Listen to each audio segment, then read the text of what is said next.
ಕೆಲವೊಂದ್ಸರಿ ಹಂಗೆ ಹೋದಾಗ ಸರಿಯಾಗಿ ಟ್ರೀಟ್ಮೆಂಟ್ ಕೊಡಲ್ಲ, ಸರಿಯಾಗಿ ನೋಡ್ಕೊಳ್ಳಲ್ಲ, ಬೆಡ್ಗಳ ವ್ಯವಸ್ಥೆ ಸರಿಯಾಗಿರಲ್ಲ, ಹೈಜಿನ್ ಇರಲ್ಲ, ಬಹುತೇಕ ಕಡೆ ರೋಗಗಳ ಜೊತೆ ಹೋಗಿ ಇನ್ನೂ ರೋಗ ಜಾಸ್ತಿ ಮಾಡ್ಕೊಂಡು ಬಂದಿರೋ ಉದಾಹರಣೆಗಳಿದೆ ಅಂತ ಸರ್ಕಾರಿ ಆಸ್ಪತ್ರೆಗಳ. ಅದು ಸುಧಾರಣೆ ಆಗ್ಬೇಕು ಅಂತ. ಹೌದು, ಖಂಡಿತವಾಗಿ ನಿಜವಾಗ್ಲೂ. ಯಾಕಂದ್ರೆ ಒಂದೊಂದು PH ಹೋದ್ರೆ ಅಲ್ಲಿ ನಾಯಿ, ಹಂದಿ, ದನ ಮಲಗುವಂಥದ್ದು, ಡಾಕ್ಟರ್ಸ್ ಇರಲ್ಲ, ಡಾಕ್ಟರ್ಸ್ ಇದ್ದ ಮೆಡಿಸಿನ್ಸ್ ಇರಲ್ಲ, ಮೆಡಿಸಿನ್ಸ್ ಇದ್ದ ನರ್ಸಿಂಗ್ ಸ್ಟಾಫ್ ಇರಲ್ಲ, ಬೇಸಿಕ್ ಬ್ಲಡ್ ಟೆಸ್ಟ್ ಮಾಡೋದಕ್ಕಿರಲ್ಲ.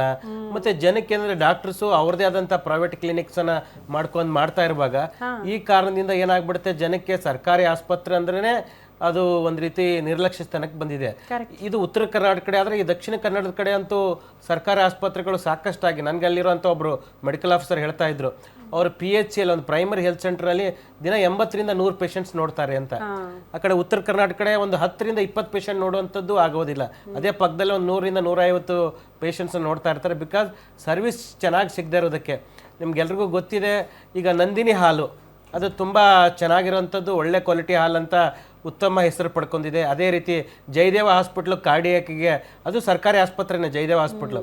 ಆದರೆ ಜನ ಅದಾದರೆ ಚೆನ್ನಾಗಿದೆ, ಕ್ವಾಲಿಟಿಯಾಗಿ ಸರ್ವಿಸಸ್ ಕೊಡ್ತಾ ಇದ್ರೆ, ಅಡ್ಮಿನಿಸ್ಟ್ರೇಟಿವ್ ಚೆನ್ನಾಗಿದೆ ಅನ್ನೋದಕ್ಕೆ ಜಯದೇವಕ್ಕೆ ಹೋಗ್ತಾರೆ. ಅದೇ ರೀತಿ ಆದರೆ ಸರ್ಕಾರಿ ಆಸ್ಪತ್ರೆಗಳಿಗೆ ಹೋಗೋದು ಅಂದರೆ ಪ್ರೈವೇಟ್ PHCಗೆ ಹೋಗೋದು ತುಂಬ ಕಡಿಮೆ ಇದೆ.